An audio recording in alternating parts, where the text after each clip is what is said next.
U കെയിൽ ഇപ്പോഴത്തെ വലിയൊരു വിഷയമായി മാറിയിരിക്കുകയാണ് അഭയാർത്ഥികൾക്ക് ഇവിടെ സ്ഥിരതാമസത്തിനുള്ള സമയം അല്ലെങ്കിൽ കാലം വർഷങ്ങൾ നീട്ടുന്നതിൻ്റെ ഭാഗമായിട്ട് ഉണ്ടായിട്ടുള്ള ചില അപ്ഡേറ്റുകളാണ് നിങ്ങളിലേക്ക് എത്തിക്കുന്നത്. ഡെൻമാർക്കിലെ കടുപ്പമേറിയ അഭയാർത്ഥി നയങ്ങൾ കുടിയേറ്റം നിയന്ത്രിക്കുന്നതിൽ വിജയകരമായ സാഹചര്യത്തിൽ ഇത് യു കെയിൽ ആവർത്തിക്കാനാണ് ഹോം സെക്രട്ടറി ആഗ്രഹിക്കുന്നത്. എന്നാൽ അത്രയേറെ കടുപ്പം കൂട്ടാൻ ലേബർ എംപിമാരിൽ ഒരു വിഭാഗം അനുവദിക്കുകയും ചെയ്യുന്നില്ല.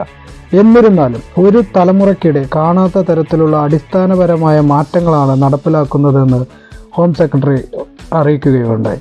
അനധികൃത കുടിയേറ്റം രാജ്യത്തെ കീറിമുറിക്കുകയാണെന്ന് ഹോം സെക്രട്ടറി പറഞ്ഞു. ഇതോടെയാണ് അനധികൃതമായി എത്തുന്നവർക്ക് സ്ഥിരതാമസം സാധ്യമാകണമെങ്കിൽ 20 വർഷത്തെ കാലയളവ് വേണമെന്ന നിബന്ധന വയ്ക്കുന്നത്. ചെറു ബോട്ടുകളിലും ലോറികളിലും കയറി രാജ്യത്ത് പ്രവേശിച്ച ശേഷം അഭയാർത്ഥിത്വം തേടുന്നവർക്കും വിസ കാലാവധി കഴിഞ്ഞ് താമസിച്ച ശേഷം അഭയാർത്ഥി അപേക്ഷ നൽകുന്നവർക്കും ഇത് ബാധകമാകും.